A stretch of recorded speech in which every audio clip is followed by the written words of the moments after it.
Hello everyone, কথা ধারাবাহিকের আজকের পর্বে দেখতে পারবেন বাসু গুরুজির কথা মনে করে, মানে একজন বাবা যে তার মেয়েকে মারতে পারে এই কথা মনে করে কথা অনেক কষ্ট পায়, ভেঙে পড়ে, কাঁদতে থাকে।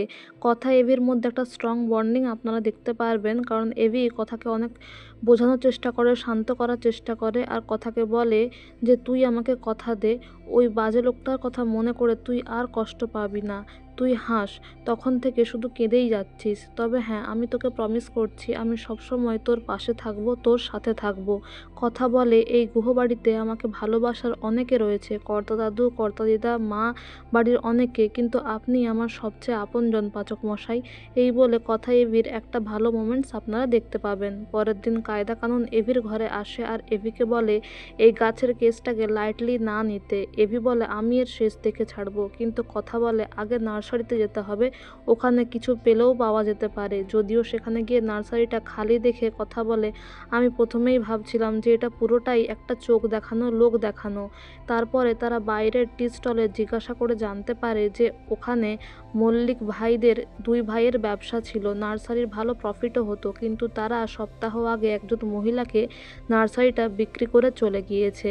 তারপর এই দোকানটা আবার বন্ধও হয়ে গিয়েছে। যদিও রিচার লোক সবটা শুনে রিচাকে ইনফর্ম করে যে কিছু লোকজন এসে তার নার্সারির সম্বন্ধে কিছু জানতে চাইছে, বাইরে কিছু খোঁজাখুঁজি করছে পুরো দলবল নিয়ে। রিচা বলে ধরা পড়লে কিছুতেই চলবে না।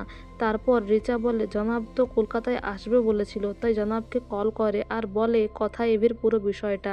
জনাব বলে সে কলকাতায় ফিরছে, সে আর রিচা মিলে কথা এভিকে শেষ করবে। এদিকে কথা কোনো ক্লু না পেয়ে এভিকে বলে বিনায়ক স্যারের সঙ্গে দেখা করতে যাওয়ার কথা। এভি তো শুনেই প্রথমে একটু রিঅ্যাক্ট করে, কারণ সে চায় না কথা আবার কোনো ভয়ঙ্কর কেসে জড়িয়ে পড়ুক, কিন্তু কথা সবাইকে বুঝিয়ে বিনায়ক স্যারের অফিসে নিয়ে যায়। আর এভি কথার বার্থডে গিফট সম্পর্কে সবটাই জানায় বিনায়ক স্যারকে, পূর্বাকে। তখন বিনায়ক স্যার কথা এভিকে হেল্প করার জন্য ওই মল্লিক ভাইদের ব্যবসার ডিটেলস বের করে, তাদের বাড়ির ডিটেলস বের করে তাদেরকে একটা কপি দিয়ে দেয়, যাতে তারা সেখানে গিয়ে কিছু ক্লু খুঁজে পেতে পারে। এদিকে বিনায়ক স্যার কথা এভিকে বলে কোনো রকম সাহায্য চাইলে তারা যেন বিনায়ক স্যারকে ইনফর্ম করে। এদিকে এভি কথাকে এক সাইডে ডেকে নিয়ে গিয়ে বলে যে তুই কেন বাসু গুরুজিকে এড়িয়ে যাচ্ছিস, তোকে একদিন না একদিন তোকে ফেস করতেই হবে। তাছাড়া তুই জানিস যে রিসিপ্ট কপিটা আমাদের দিয়েছিল ওটা পুরোটাই একটা ভাওতা, ফলস, তাহলে ওকে গিয়ে কেন ধরছি না। কথা বলে আপনি কি করে বুঝলেন যে আমি ওনাকে এড়িয়ে যেতে চাইছি। তো বন্ধুরা, এই ছিল আজকের আপডেট।